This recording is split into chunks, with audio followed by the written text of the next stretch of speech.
السلام علیکم ورحمۃ اللہ وبرکاتہ۔ قرآن و سنت نمبر 1۔ نبی صلی اللہ علیہ وسلم اور آپ کے اہل لشکر بلندی پر چڑھتے تو اللہ اکبر کہتے، اور جب نیچے اترتے تو سبحان اللہ کہتے۔ نمبر 2۔ پوری طرح سچائی اور ایمانداری کے ساتھ کاروبار کرنے والا تاجر آخرت میں انبیاء، صدیقین اور شہداء کے ساتھ ہوگا۔ نمبر 3۔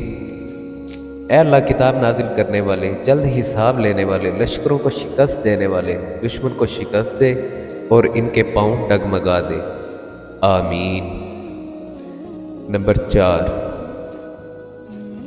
اپنے بھائی کی مصیبت پر خوشی کا اظہار نہ کرو، ممکن ہے کہ اللہ تعالیٰ اسے اس مصیبت سے نجات دے دے اور تمہیں اس میں مبتلا کر دے۔ نمبر 5۔ ہم اللہ ہی کے ہیں اور اس کی طرف لوٹ کر جانے والے ہیں، اے اللہ میری مصیبت میں اجر عطا فرما اور اس سے اچھا بدل عطا فرما، آمین۔ دعاؤں میں یاد رکھیے گا۔ جزاکم اللہ خیر۔ السلام علیکم ورحمۃ اللہ وبرکاتہ۔